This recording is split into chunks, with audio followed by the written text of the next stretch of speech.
Hey everyone, welcome back to the channel, and if you are new, then welcome to the channel. My name is Stephanie and sometimes I paint things, and today I am painting Toofdagga, who is a fighter from the newest Warhammer Underworlds warband, Headcracker's Mad Mob. In this video, I try to use mainly beginner-friendly techniques so that anyone who desires to can go ahead and follow along, and with that being said, I am ready to get started.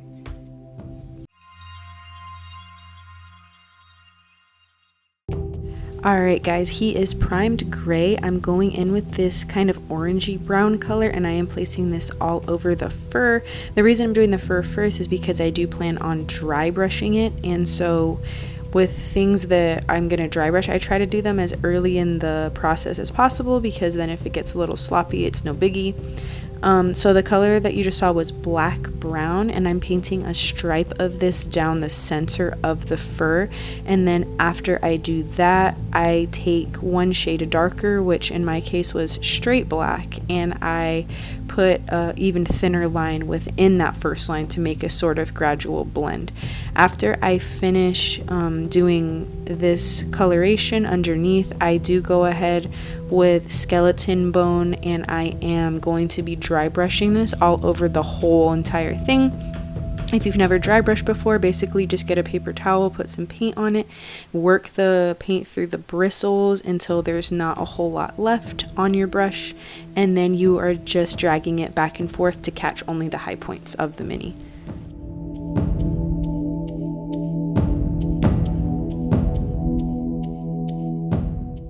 Alright, with the fur done, we are ready to move on to the skin, and to do this I am doing a gradual blend, starting with this olive brown color and then using a mix that is one part that color and then one part the second color, then going in with just the second color, and then finally layering up to a mix that is the second and the third color. I go into more detail on this method in my how to paint green skin video, and this is method number 2, which is just that classic layering technique that I just described very poorly, but I hope you understand what the heck I'm talking about. So all it's showing here is me doing my base coat and then going over with the mix that is half of the color that I used for my base coat and half of my mid-tone, and then after that I just keep slowly layering. The thing about this method is that you're not just trying to cover up the previous method. As you get into lighter and lighter shades, you're staying within the previous layer so that each layer that you do is smaller than the last, and it makes for a really creamy and natural looking blend.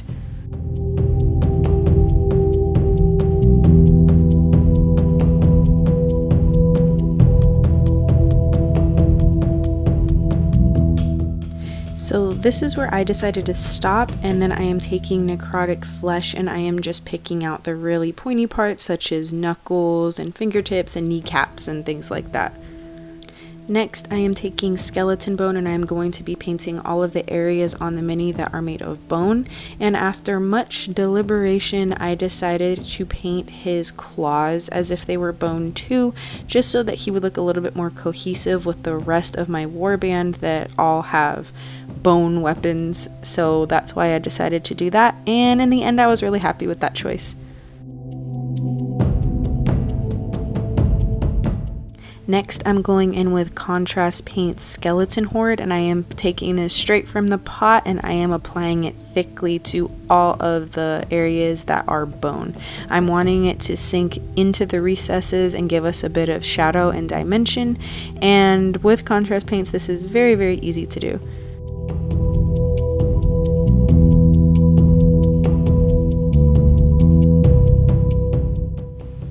Next, I am taking a mix of skeleton bone with a little bit of white in it, and I am going to be applying this with a dry brush, focusing on the tips of the claws and then the high points of all of the rest of the bone, and that's just because I felt like it was a little bit dark and I wanted to bring more attention to the light points on the tops of each of these areas. Now, with that being done, I am thinking he's looking pretty cool. I am ready to move on to the straps, and so I am using whole red.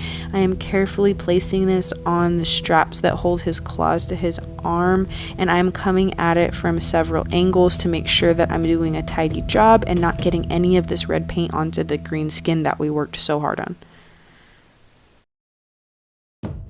I'm then taking this flat red color and I am just going to be running this along the edges of each of the straps. This is a little bit time consuming, but it definitely brings some highlight to those areas, and in the end I was really happy that I took the time to do this.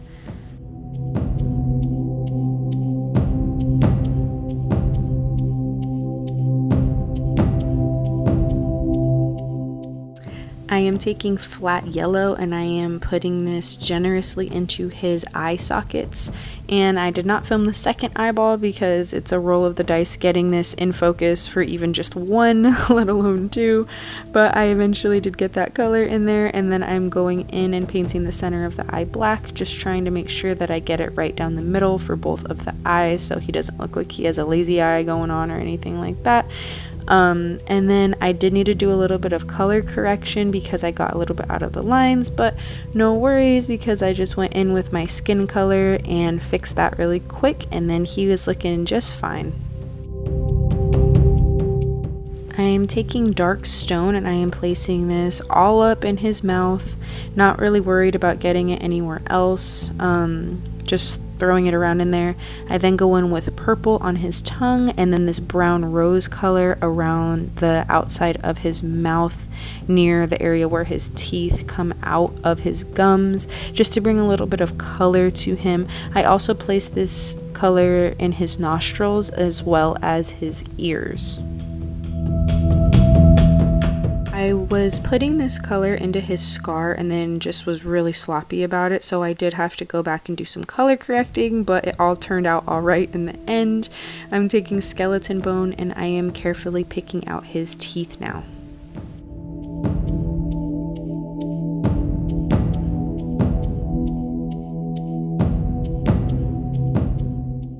I felt like I needed to break up the tones that I had put on him, so I'm taking this turquoise color for his loincloth. There's another member of the warband that also has a turquoise loincloth, so I'm just trying to tie it together.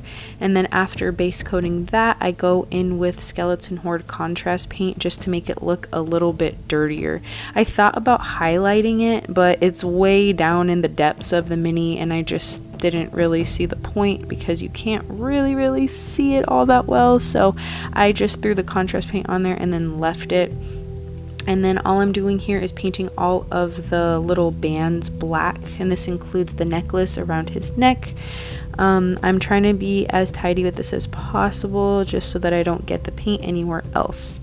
Next, I am taking this gold color and just bringing out some of the details of his necklace. Normally when I'm painting gold, I base coat it brown, but because these areas were so small, I didn't do that. I just went straight on. And then I am taking ghost gray and I am painting all of the feathers because I plan on coming back with some acrylic inks, and this ghost gray color is the perfect base coat to prepare us for that. Alright, I have my inks here. I have a scarlet one and a yellow one, and I am just placing them on my palette. And then I am taking my brush. I'll be dipping it into the scarlet one first and putting that on the bottom half of the feather. And then with a little bit of scarlet still in my brush, I pick up some yellow and I place that on the top half, and just watch how magically and seamlessly they blend with minimal effort from me, you guys. These inks are so good for this type of blending, and I just very recently started using them and I'm so happy that I did. After I do that, I finish a couple more of the feathers that I am painting in this color scheme, and then I do the exact same thing with a blue to magenta color scheme for the remainder of the feathers. I am using the same exact color scheme for the feathers on him as I did for Head Kraka, just to kind of tie them together, which was one of my favorite parts about this warband, was, you know, making these parts of them that match with each other so that when they're all together they look really cool. And I realize I've been talking for a very long time, so I'm just gonna go ahead and let this play.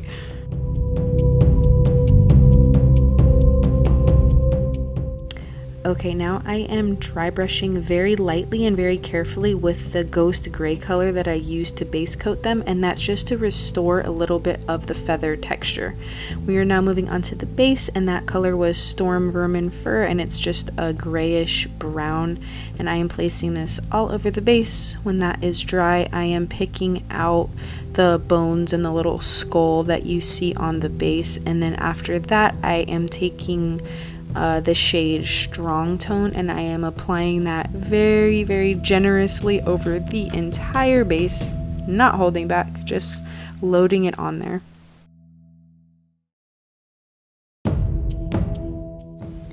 Finally, I am mixing Celestial Gray and Skeleton Bone on my paper towel and loading it up in my dry brush and just doing a very heavy dry brush all over the entire base to bring up those high parts and give it some texture.